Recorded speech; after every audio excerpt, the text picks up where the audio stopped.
चीन के साथ रिश्तों को बेहतर बनाने के लिए भारत बार बार मुमकिन कोशिश करता रहा है। चीन के राष्ट्रपति जिनपिंग 2 बार भारत आए और हिंदुस्तान ने दिल खोलकर उनका स्वागत किया, दोस्ती का हाथ बढ़ाया। लेकिन चीन ने बात तो भाईचारे की लेकिन दिया धोखा।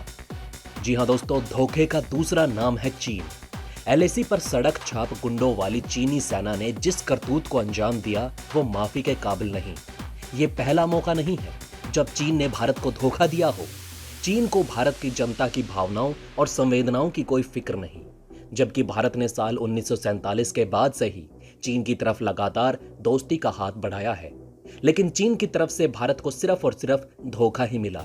दोस्तों, आपको इस बात के 4 सबूत दिखाना चाहेंगे, उनसे रूबरू कराना चाहेंगे जो चीन की धोखेबाजी के चरित्र को साबित करती है।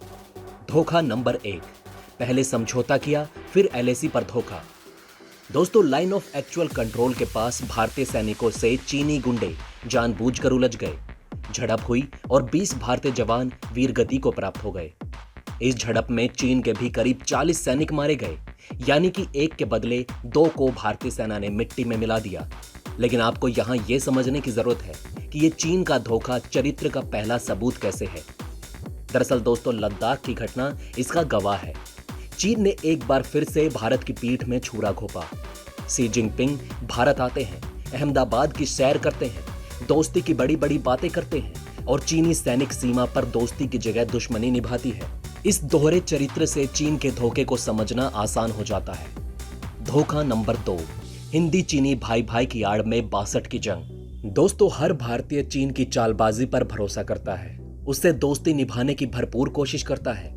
लेकिन चीन के गुंडे सैनिकों की फितरत ही बवाल और जंग करने की होती है। तभी तो जहां एक तरफ भारत ने साल 1954 में पंचशील संधि के जरिए दोनों देशों के रिश्तों को मजबूत करने की कोशिश की, पंडित नेहरू ने हिंदी चीनी भाई भाई का नारा दिया, तो वहीं चीन ने इस प्रेम और विश्वास के बदले धोखा दिया। साल 1962 की लड़ाई कभी नहीं भूलने वाला है भारत, क्योंकि उस वक्त चीन ने भारत पर अचानक से हमला कर दिया था। यहां तक कि उस जंग में करीब 80,000 चीनी सैनिकों के सामने भारत के सिर्फ 10 से 12,000 सैनिक थे। ना ही उस वक्त भारत युद्ध के लिए तैयार था, ना ही भारत को इस बात का अंदाजा था कि चीन उसे इस तरह से धोखा देगा। धोखा नंबर 3, आतंक के खिलाफ चीन ने भारत का भरोसा तोड़ा। वैसे तो दोस्ती और भरोसे के लायक चीन बिल्कुल भी नहीं, लेकिन फिर भी साल 2009 में भारत ने एक बार फिर उस पर भरोसा दिखाया। भारत ने आतंकी मसूद अजहर पर पाबंदी लगाने के लिए चीन का समर्थन मांगा। कहने को तो चीन कहता रहा कि वो भी आतंकवाद के खिलाफ है, लेकिन फिर वही दोहरा चरित्र अपनाकर चीन को अपने गधे व्यापारी पाकिस्तान पर प्यार उमड़ पड़ा। चीन ने साल 2009 में भी भारत को धोखा दे दिया। चीन ने पाकिस्तान को बचाने के लिए मसूद पर पाबंदी का प्रस्ताव खारिज करवाया। ड्रैगन की रग रग में धोखा और चालबाजी है। धोखा नंबर 4, साल 2017 में फिर चीन ने डोकलाम में की गुस्ताखी। दोस्तों, भारत हर बार चीन पर भरोसा करता है। साल 2017 में इससे पहले भारत चीन के बीच काफी तनाव बढ़ा था। इसके पीछे की वजह भी चीन का धोखा ही था। दरअसल उस वक्त चीन ने कहा था कि वो एलएसी का सम्मान करेगा, लेकिन उसने धोखा दे दिया। ड्रैगन ने धोखेबाजी करते हुए साल 2017 में सीमा पर तनाव बढ़ा दिया।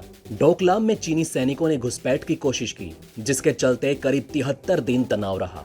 ये बात करीब 70 वर्षों पुरानी है, जब साल 1950 में देश के गृह मंत्री सरदार वल्लभ भाई पटेल ने उसी वक्त चीन की धोखेबाजी को लेकर उस वक्त के प्रधानमंत्री पंडित जवाहरलाल नेहरू को सचेत रहने की सलाह दी।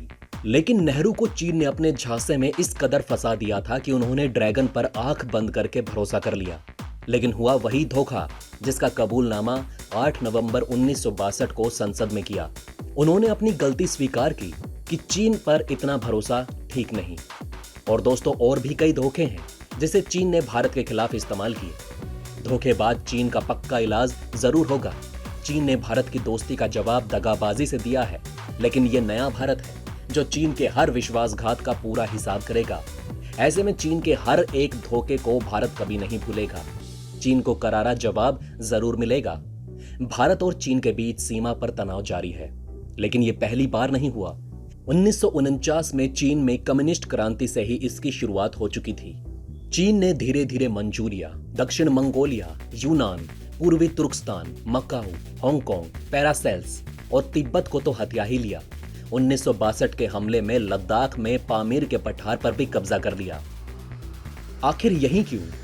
तो दोस्तों, पाकिस्तान ने जम्मू कश्मीर के उसके कब्जे वाले इलाके में से अक्साई चीन का इलाका भी चीन को भेंट कर दिया। इन सब का निचोड़ ये है कि चीन की आक्रामक सामरिक तैयारियां लगातार जारी रही। प्रश्न ये है कि आखिर हमारी आंखें क्यों नहीं खुली? कहां चूक गया भारत? दोस्तों, चीनी साम्यवादी साम्राज्यवाद के खतरे के प्रति भारतीय राजनीति के दो दिग्गज नेताओं ने समय रहते ही आगाह कर दिया था।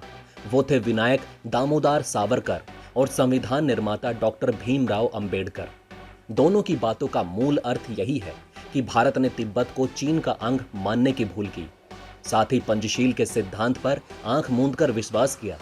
शांति यानी बुद्ध को कायम रखने के लिए युद्ध की कूटनीति भुला दी। फलस्वरूप भारत में सामरिक तैयारियों का अभाव।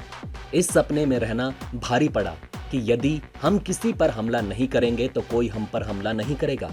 किसी को कटघरे में खड़े करने की बजाय गांधी नेहरू युग के अति आशावाद को कुछ मुद्दों से आसानी से समझा जा सकता है। इसमें पहला पॉइंट है विदेश नीति। डॉक्टर अंबेडकर ने 2 बार चीन के बारे में संसद में चेतावनी दी। पहला अवसर था हिंदू कोड बिल को लेकर कानून मंत्री के रूप में 1951 में उनका इस्तीफा। दूसरी बार मौका आया 26 अगस्त 1954 को। वो तब राज्यसभा सदस्य थे। डॉक्टर अंबेडकर ने अपने इस्तीफे में जो 5 कारण दिए, उनमें से एक था नेहरू सरकार की लाचार विदेश नीति। वो मानते थे कि दोनों पड़ोसी देश चीन और पाकिस्तान एक दिन भारत पर विश्वासघात करेंगे, उनसे देश को खतरा है। उनकी ये चेतावनी सच साबित हुई, क्योंकि आजादी के बाद इन्हीं 2 देशों ने भारत पर युद्ध लादे हैं। दूसरी ओर सावरकर ने 26 जनवरी 1954 के केसरी में छपे एक लेख में कहा, पिछले 6 वर्षों में चीन ने अपना सैन्य बल बढ़ाकर तिब्बत को हड़प लिया। अब चीन और रूस की सीमा सीधे भारत से आ लगी है। ब्रिटिशों ने हिंदुस्तान की रक्षा के लिए अफगानिस्तान, तिब्बत, नेपाल, सिक्किम, भूटान, ब्रह्मदेश जैसे बफर राज्यों का निर्माण किया था। वो हमारे साथ रहना चाहते थे, लेकिन अब वे छितर रहे हैं। इस कथन का संकेत ये है कि ये राज्य अब चीन के प्रभाव में आते जा रहे हैं। सावरकर ने ये बात 6 दशक से भी पहले कह दी थी, लेकिन हमारी विदेश नीति 1962 में माओ के थप्पड़ तक जमीन पर उतरी ही नहीं। भारत को सैन्य, राजनीतिक और आर्थिक स्तर पर बातचीत जारी रखनी चाहिए, लेकिन अपनी सुरक्षा और आर्थिक हितों पर नजर रखते हुए ताकत पर भी ध्यान देना चाहिए। किसी भी मसले में बातचीत बेहद जरूरी होती है, क्योंकि इसे मेज की दूसरी तरफ बैठे पक्ष की ताकत और कमजोरी का पता लगता है। साथ ही ये जानकारी भी मिलती है कि वो किस चीज से भड़क सकता है। हालांकि इसे व्यावहारिकता के साथ संयमित करने की भी जरूरत है। उदाहरण के लिए सेना को 1 इंच भी पीछे नहीं हटाना चाहिए और हर समय पारस्परिकता पर जोर देना चाहिए। इससे भी अहम बात यह है कि लद्दाख से अरुणाचल प्रदेश तक फैली भारत चीन सीमा पर जवानों की जिंदगी को दांव पर लगाकर किसी भी तरह के समझौते या बातचीत नहीं होनी चाहिए। इसी तरह उद्योगों को पूरी तेजी से चलाने के लिए आयात निर्यात जारी रख सकते हैं। अब दोस्तों, आप हमें कमेंट सेक्शन में बताइए कि क्या ये बातें आपको पहले से पता थी। अगर नहीं, तो इनमें से कौन सी बात आपको सबसे ज्यादा इंटरेस्टिंग लगी। और हाँ, कमेंट बॉक्स में जय हिंद लिखना ना भूलिएगा। तो दोस्तों, हमारी इस वीडियो में हमने आपको बहुत सी बातें बताने की कोशिश की। अगर आपको हमारी ये कोशिश अच्छी लगी हो तो प्लीज लाइक करें इस वीडियो को, और इसी तरह की और जानकारी पाने के लिए सब्सक्राइब करें हमारे चैनल को। जितना हो सके इस वीडियो को शेयर करना ना भूलें। धन्यवाद दोस्तों, हम फिर मिलेंगे एक और इंटरेस्टिंग टॉपिक के साथ।